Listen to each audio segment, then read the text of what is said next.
Okay, so after we have washed our hands and washed our fruit, now for our lemon, we want to top and tail, which means cutting with edges. We want to keep our fingers tucked back. Rolly fruit equals danger. Make sure your knife is sharp. If your knife isn't sharp, make sure we ask somebody to go get it sharpened, or sharpen it yourselves if you have a sharpening tool.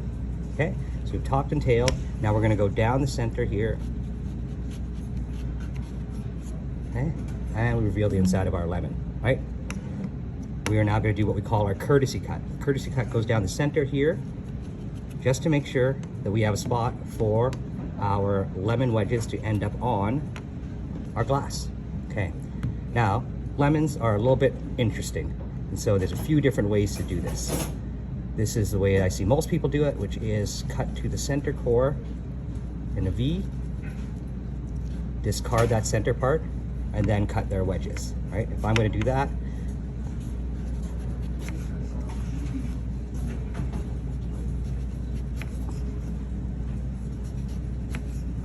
so after I've cut all of my wedges like that, you'll end up with something looking like this. My only issue with that kind of style is you end up with square edges on the tip, which is not the prettiest, right?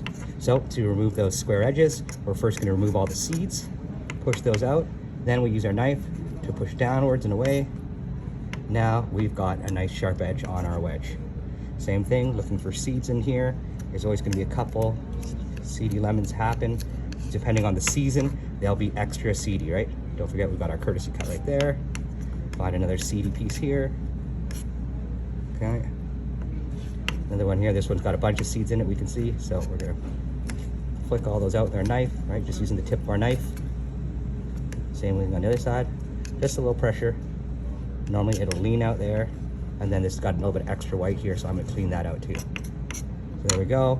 I've got 4 pretty uniform lemons with our courtesy cut.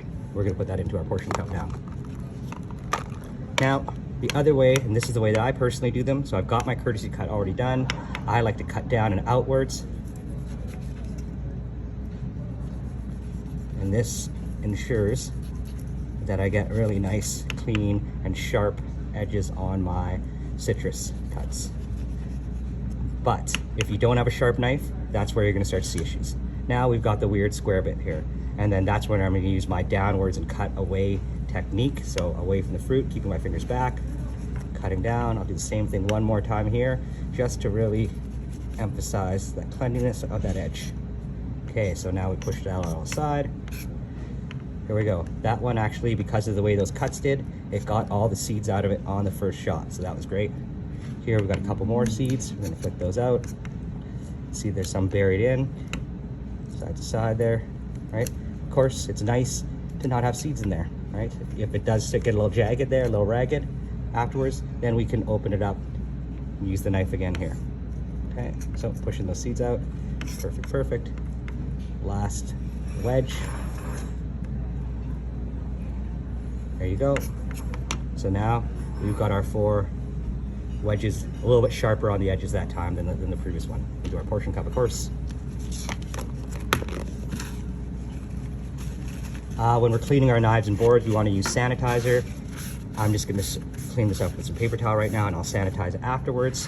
But what we are going to do is we're going to create our label. So every time we have our label, we take our tape, put it on the board is the best move. I've got the board underneath here, the wooden board, so I can use that. Stainless steel will work. Plastic or wood board, of course, is great. And what are we going to label? We got to put on what we're doing, right? So we've got lemons with our Sharpie. Take the time so it's legible, right? Then we're going to put the date there. Hopefully this isn't your date, but let's just say Merry Christmas, 12/25, right? So we do the month first, followed by the date. Then always put initials there. This is pretty much the standard as you go around in industry, so make sure just to remember to put your initials there, because if there's something wrong with it, maybe they go off, something they weren't cut properly, it's an easy way for us to coach and let people, and then we can make sure that these are done properly every time. There we are. And of course, we're gonna stick that either on top. Since I'm using quarter liters here, I think the top works out great. But if you have something larger, like a 1 liter or half liter, and you're gonna be stacking them in like a walk-in fridge or reach-in fridge, then labeling on the front will be great. So once you have many stacked up, it's very easy to see what's going on.